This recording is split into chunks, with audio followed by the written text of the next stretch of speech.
세상 누구보다 열심히 사는 A가 있습니다. 그는 새벽부터 다음날 새벽이 될 때까지 오로지 일과 공부만 합니다. 평소 그는 어떤 일이든 솔선수범하며 몸을 아끼지 않고 열심히 살아요. 하지만 그는 가난합니다. 작은 월세방에 살며 자전거로 출퇴근을 하고 연애도 안 합니다. 그의 눈은 쑥 들어가 있고 피부는 거칠며 몸은 깡 말랐습니다. 그는 가난을 벗어나고 싶어 하지만 10년째 형편에 큰 변화가 없는 상태입니다. 그의 어린 시절로 잠시 가보겠습니다. A의 어머니는 A에게 착하게 살아라, 열심히 살아라를 자주 말씀하셨어요. 덕분에 A는 매우 착하고 아주 열심히 삽니다. 어머니 말씀대로 살고 있습니다. A의 어머니는 A에게 평생 열심히 사는 모습을 보여줬어요. 어머니는 이른 새벽에 일어나 가족들의 식사를 준비해 놓고 직장으로 일을 하러 가셨어요.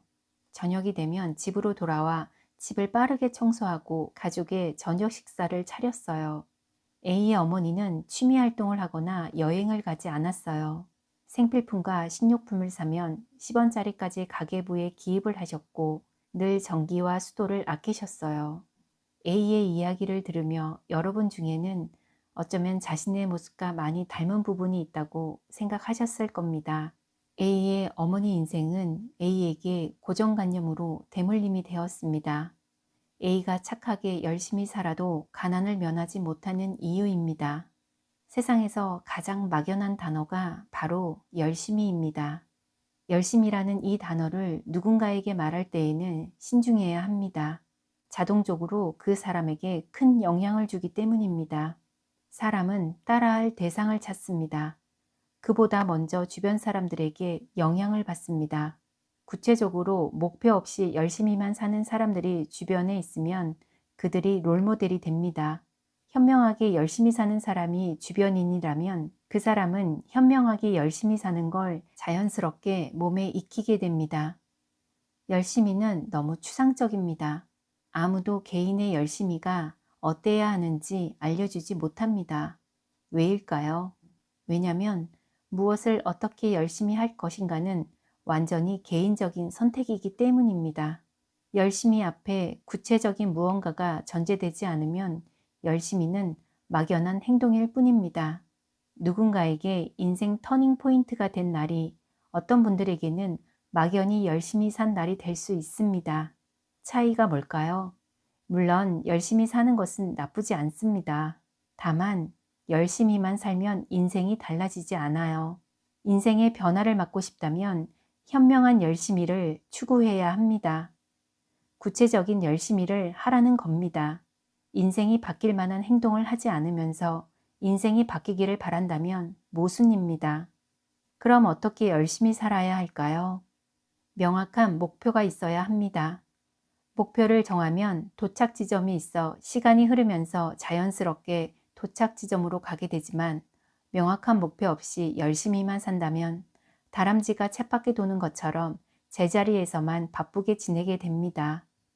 만약 열심히 사는데 10년째 별로 달라진 게 없다면 작은 행동 하나를 실천해 보세요. 바로 자아초월 메모입니다.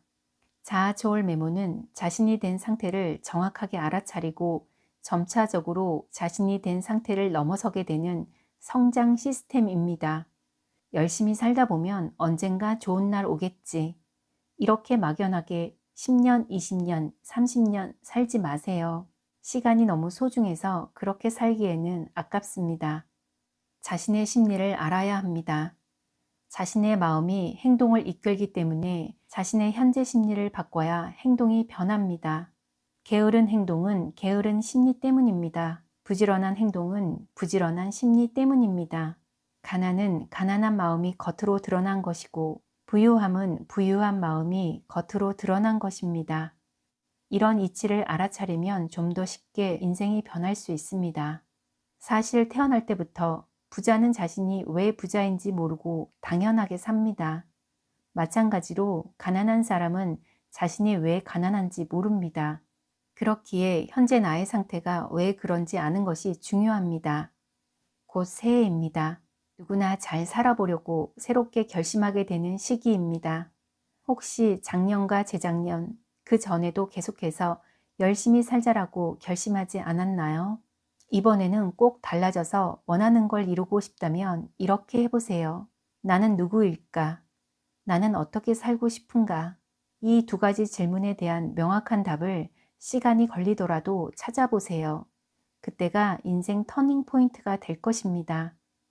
새로운 결심을 하기 전에 앞의 질문에 꼭 대답해보는 혼자만의 시간을 마련해 보세요. 노트와 펜만 있으면 됩니다. 노트에 두 가지 질문을 적고 수시로 떠오르는 생각을 메모해 보세요. 꼭 해보세요.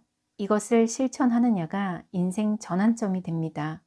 지금까지 제가 여러분들께 올해 마지막으로 전하고 싶은 말이었습니다. 여러분, 한 해 마무리 잘 하시고 내년에 행복하게 만나요. 여러분 모두 1년 내내 자신으로서 열심히 사느라 수고하셨습니다.